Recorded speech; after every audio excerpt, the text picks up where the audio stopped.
Despiden al alcalde asesinado ayer en ruta al Atlántico. Restos del jefe edil de Chuarrancho, Gerson Ascook, son velados en la capital. Investigadores tienen 3 hipótesis para el crimen.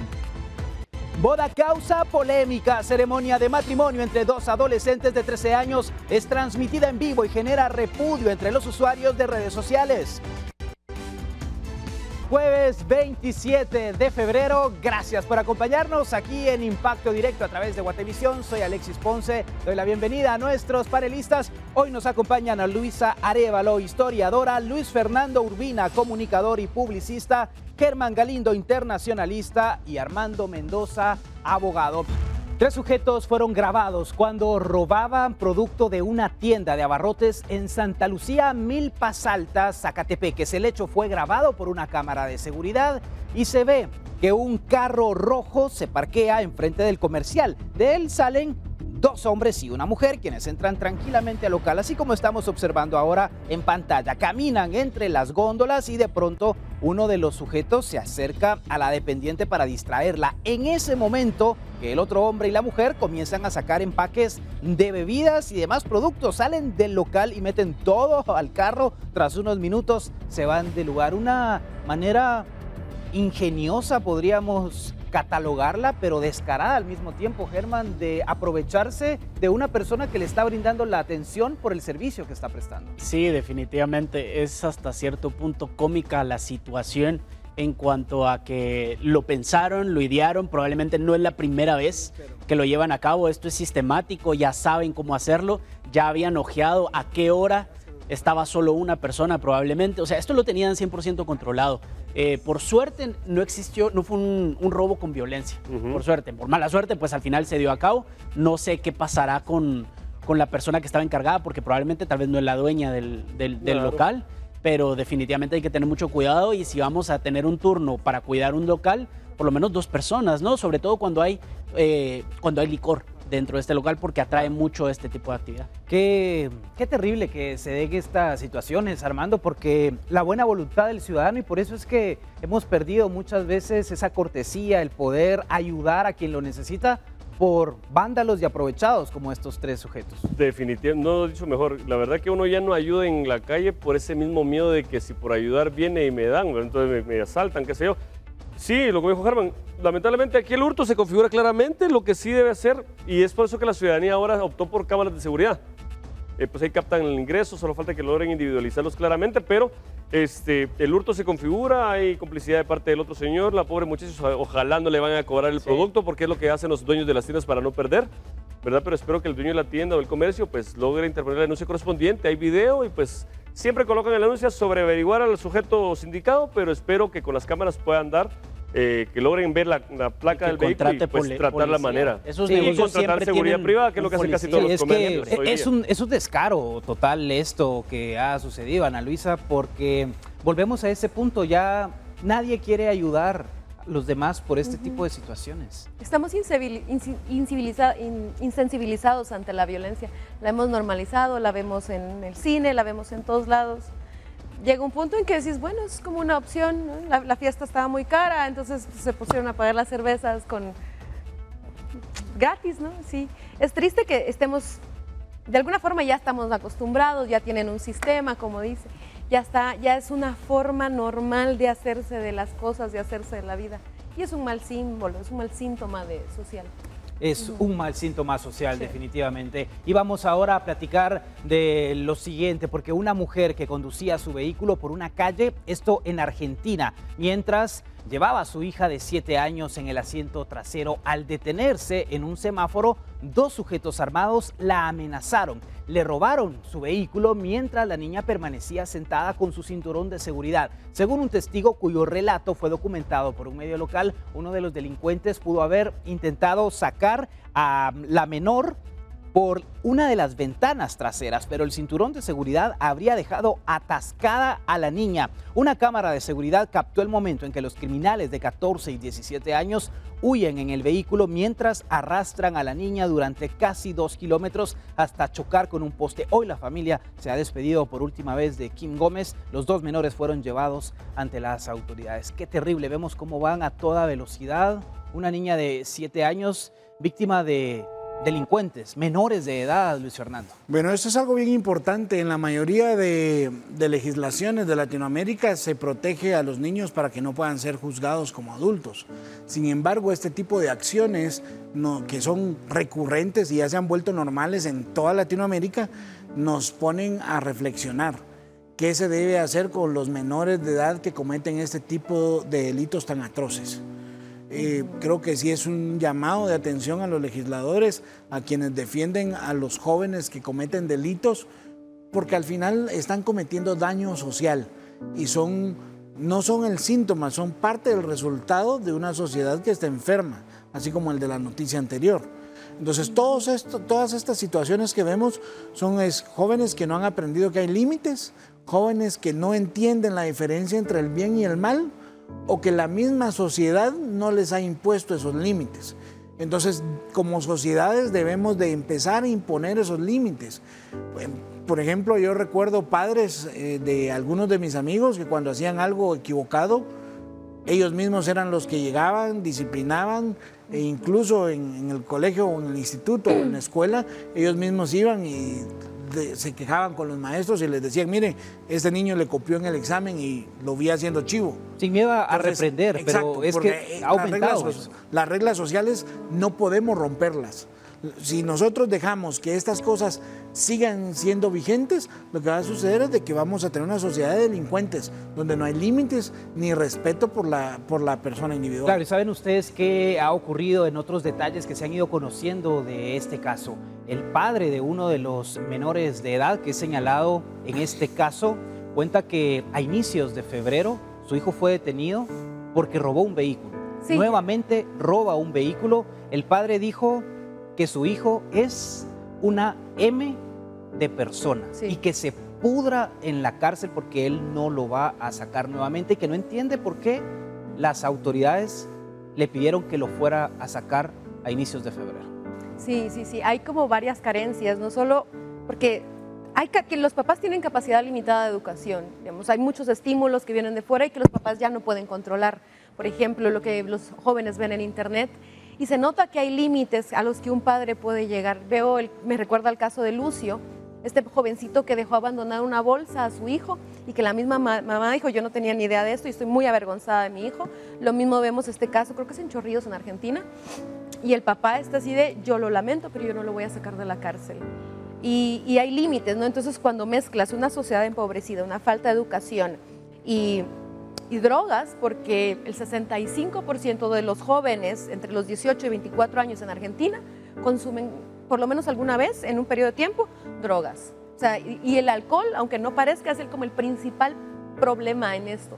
Y luego están las demás. Entonces, cuando tienes esta sumatoria, tienes unas generaciones de jóvenes que carecen enormemente de educación. Y esta mezcla de este tipo de sustancias obviamente generan todo un daño a la sociedad. Y esta historia también es bastante dramática, ya que un sujeto en Piedras Negras, Sonora, México, agredió a un hombre de la tercera edad. En las imágenes se observa que el sujeto arremete de manera violenta contra el anciano, le recrimina y le da una golpiza. El adulto mayor aparentemente conducía un pick-up que atropelló a la mascota de la familia del agresor cuando la sacaron a pasear. Las imágenes de una cámara de seguridad muestran el momento en que el conductor del vehículo atropella al perro. Finalmente el sujeto fue capturado y paramédicos llegaron al lugar para prestarle atención prehospitalaria a este hombre de la tercera edad. Pero otro de los datos también que se mencionaban es que este individuo no llevaba a su mascota con correa. Y obviamente sabemos que al no llevar bajo control a un perro pueden ocurrir este tipo de situaciones, Germán. Sí, de hecho yo dentro del residencial donde vivo hay mucha gente que a veces se confía y deja que sus mascotas paseen sin correa. Es que mi perro está educado, está entrenado y justo me pasó, tuve un susto una vez en el que el perrito se me tiró enfrente del carro. Yo creo que son dos situaciones distintas. La primera es cuando ocurre el accidente en el que, si no estoy mal, mata, ¿verdad? Mata a la mascota. Exacto. La atropella. Y otra ya esa parte en el momento en el que se discute y se llega a los golpes contra una persona de la tercera edad. Si bien fue responsabilidad, sí, estoy de acuerdo, personalmente estoy de acuerdo, es responsabilidad de los dueños llevar con correa a las mascotas. es su responsabilidad si en algún momento sale corriendo y la atropellan, porque los carros a veces no pueden frenar porque los perritos son animalitos y se tiran enfrente del carro.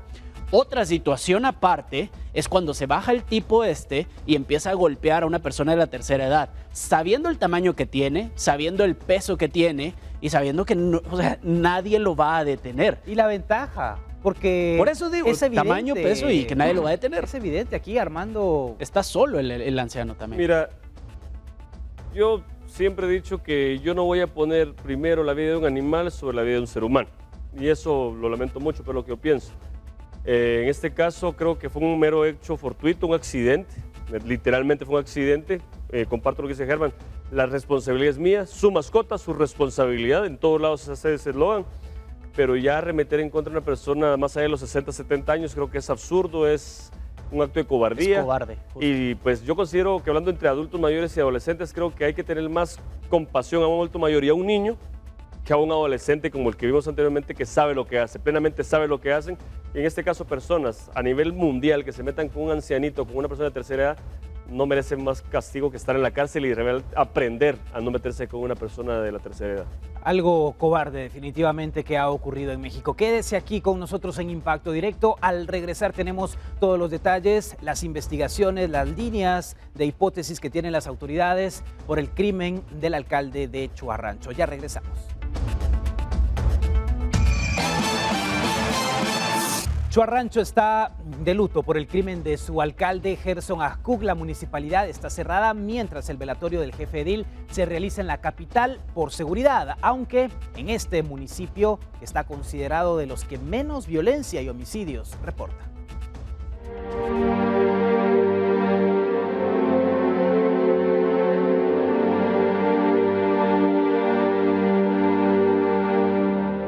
Moñas negras, banderas a media asta e indignación. Así es el luto de los habitantes de Chuarrancho luego del crimen del alcalde Gerson Ajcuk Shot. El 15 de enero pasado cumplió su primer año al frente de la municipalidad. Ajcuk fue electo en 2023 por el partido político Vamos para el periodo 2024-2028 con 2.460 votos de los 9.123 votos válidos. Este jueves 27 de febrero, aunque parecía ser un día más, las moñas negras colocadas en varios lugares, dentro de ellos la municipalidad y el salón municipal, más los murmuros de sus habitantes preguntándose qué llevó al asesinato de su alcalde, rompían la cotidianidad de este municipio. Aseguran que era una buena persona, pero dudan que haya justicia en este caso. Pues entiende es bueno, porque nosotros bajamos de esos papeles, nos entienden bien, ¿verdad? Ajá.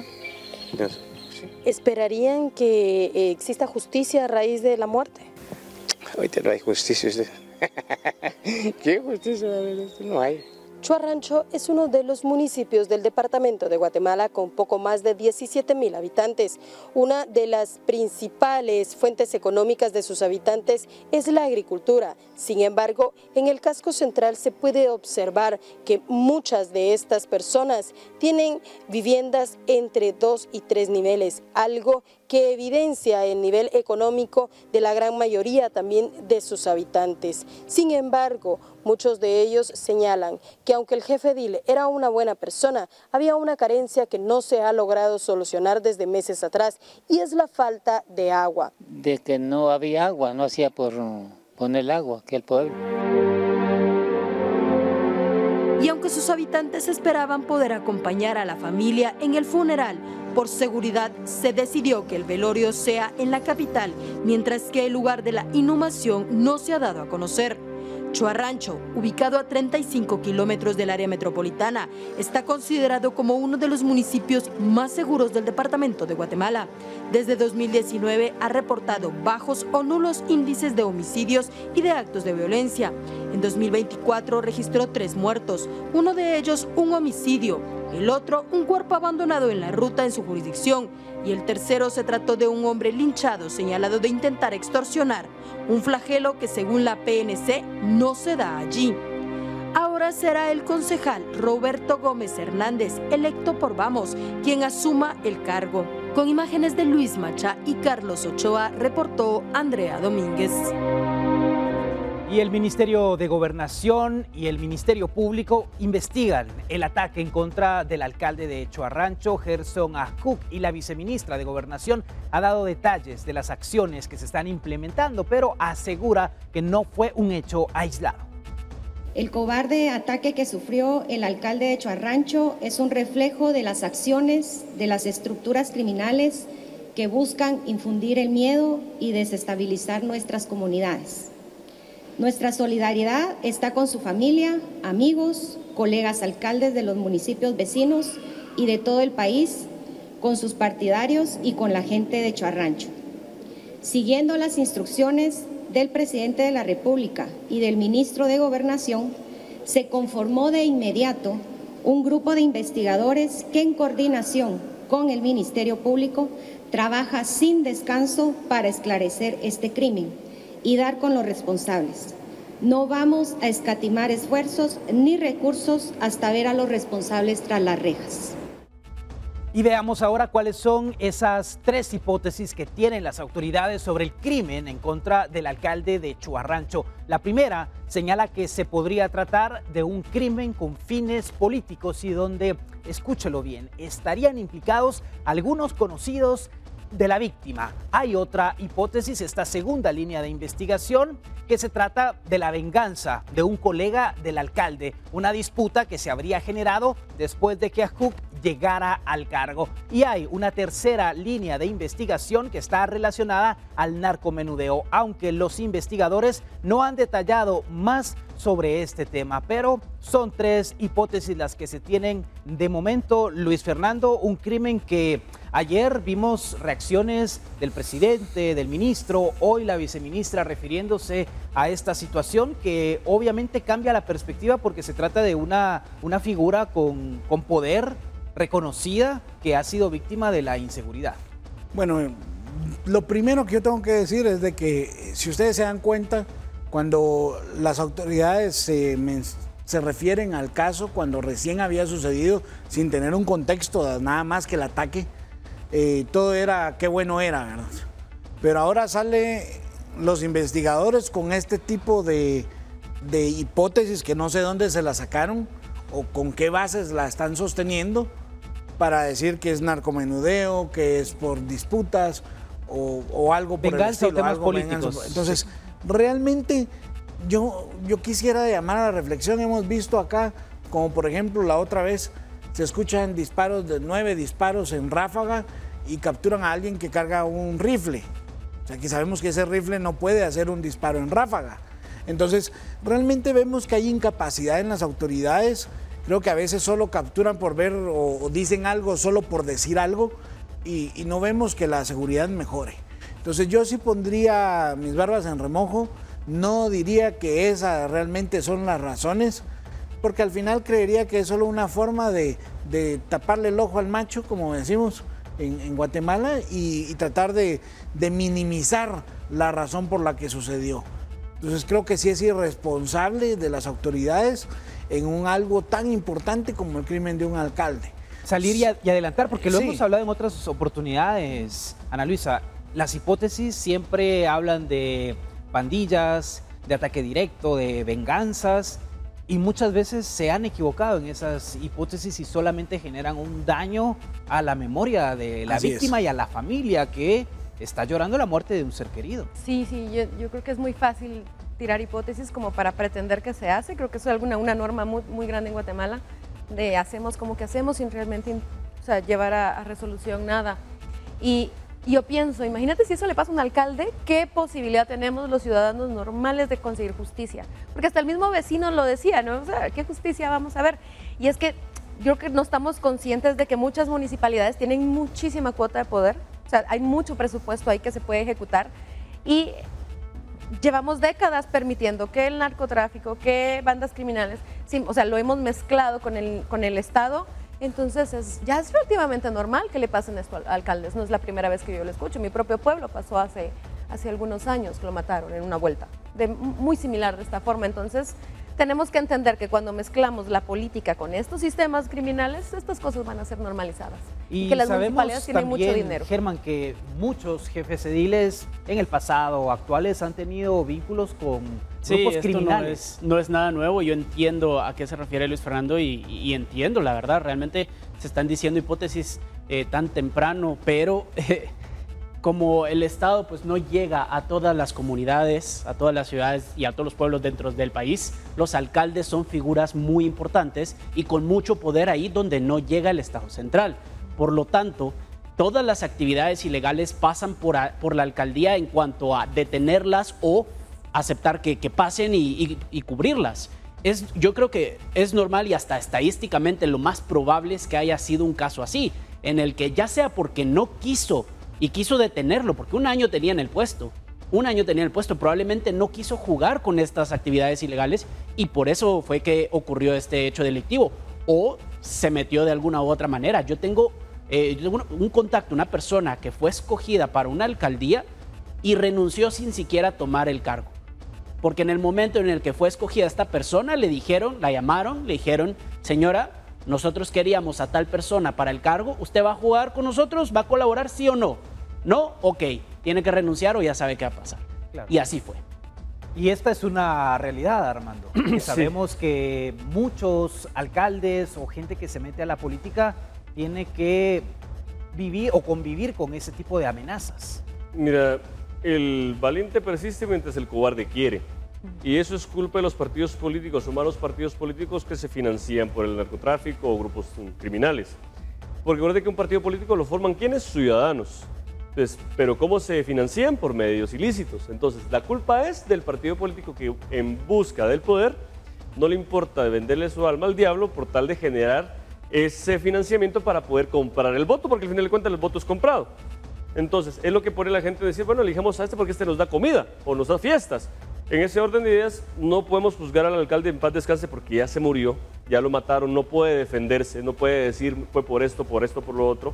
Entonces, lo que nos queda es únicamente exigirle al Ministerio Público, exigirle al Ministro de Gobernación que haga su trabajo y que por favor este no sea uno de los tantos casos, de los miles de casos a nivel nacional que pasan todos los días en los cuales que impune la muerte de una persona, que este señor también tenía familia. Entonces, sea cual sea el por qué lo mataron, tiene que haber un antecedente. Que el Ministerio Público haga bien su trabajo, deje de haciendo denuncias por venganzas primitivas y que se enfoque a hacer su trabajo, investigando la verdad histórica del proceso y que el juez condene al que resulte responsable. Principalmente, DIGECAM también tiene que actualizar su registro balístico porque para eso existe una huella balística. Pero lamentablemente en Guatemala, no me dejan mentir, la huella balística no sirve. Claro. Es un requisito nada más. Armas ilegales. Hay demasiada arma ilegal, correcto. Está funcionando. Bueno, vamos a la pausa, quédese aquí en Impacto Directo. Cuando regresemos, tenemos todos los detalles de un supuesto arreglo matrimonial entre menores de edad que está generando diversos comentarios en redes sociales. Ya volvemos.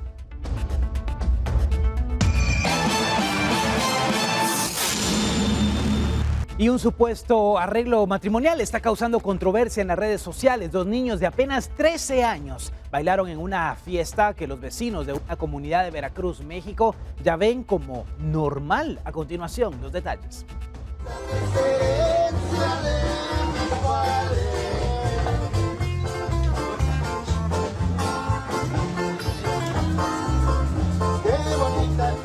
Indignación es lo que está causando un supuesto arreglo matrimonial entre dos niños de 13 años en Acapulco, México.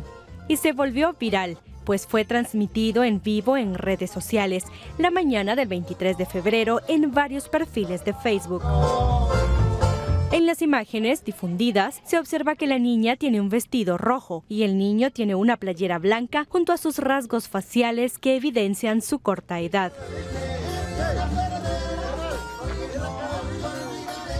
El evento fue amenizado por un grupo local de guamuchitos y en la transmisión se ve que los niños bailan al ritmo de la música junto a decenas de personas en la fiesta.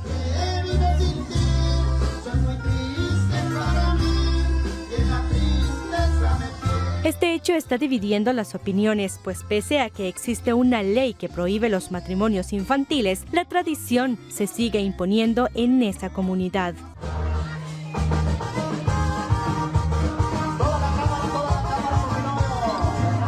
La transmisión dejó evidencia de todo el evento, como si se tratara de una pedida de mano, y se ve que la niña se cambia de vestuario al menos 2 veces. Además, previo al evento, circularon invitaciones digitales para animar a los vecinos al arreglo matrimonial de Gael y Celia. El estado de Guerrero, del cual forma parte Guamuchitos, se sumó a las reformas para inhibir estas acciones para propiciar el bienestar de la niñez. Tras su aprobación hace 2 años, la ley contempla sanciones de 5 a 15 años en prisión a quien solicite, gestione, oferte o promueva la cohabitación forzada entre menores de edad. Para Impacto Directo, Ginny Sohben. Vaya situación la que se ha registrado. ¿Debe indignar o debemos verlo como algo normal, Ana Luisa? Ahí es el ejemplo claro de que no toda tradición es cultura. Que sea un asunto cultural no significa que tenga que ser perpetuo o mantenerse en el tiempo. Y es que todavía pareciera que no sucede, pero es muchísimo más normal. Yo tuve una compañera en básico que sus papás le regalaron el matrimonio. Sigue casada con él hasta el momento. Tiene 38 años, igual que yo. Y culturalmente muchos problemas, muchos conflictos se arreglan de esta forma. Familias en problemas, comunidades en pleitos. Históricamente, culturalmente, desde los mayas, toda sociedad que puedas analizar, en muchos casos ha existido eso. Pero se supone que ya avanzamos, que somos mucho más civilizados, que tenemos cultura, que tenemos educación y evitamos esto. Y para poner como concatenar datos, por ejemplo, hay 500,000 de niñas que son madres. Estos son los ejemplos. Muchas están casadas porque sus papás decidieron que no estaba mal juntarlas o ya no quieren tener el peso económico de ellas y entonces las dan porque sale muy caro. Y acá ¿no? estamos viendo una comunidad de escasos recursos, pero también ocurre con familias con mucho dinero que arreglan bodas y que proponen que sus hijos sean parte de esto que buscan normalizar, Germán. Conozco un ejemplo muy cercano, probablemente de familias con muchísimo dinero en Guatemala, por supuesto no puedo decir nombres, pero sí, yo creo que no dependen del nivel socioeconómico necesariamente, porque a veces sí depende, pero definitivamente sí se tiene que tener mucho cuidado. La ley tiene que estar cuidando y velando por los derechos de los niños, porque al final 13 años, o sea, probablemente ya son adolescentes o preadolescentes, pero es que es ilógico y se hace definitivamente por razones económicas y culturales, pero esto se tiene que proteger, se tiene que cuidar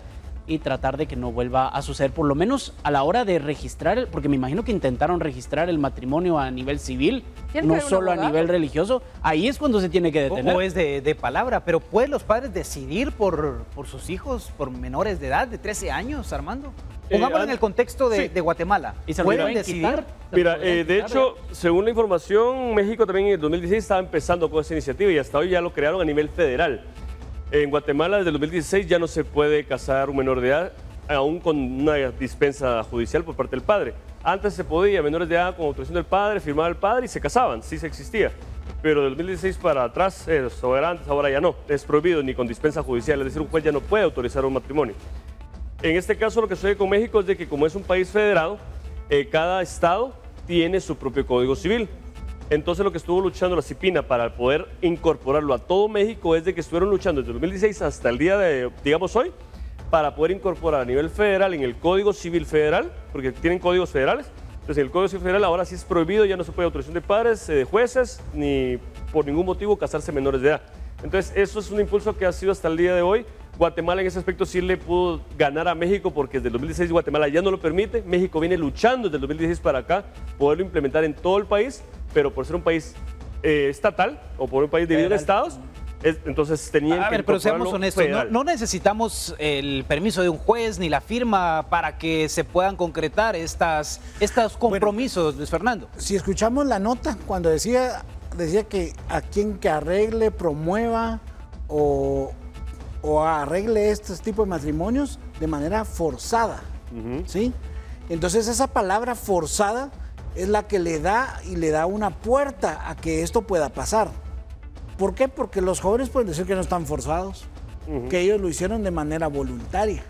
Entonces por eso es que es bien importante entender que la comunicación y el derecho están muy ligados, porque el derecho es lenguaje. ¿Saben qué pasa?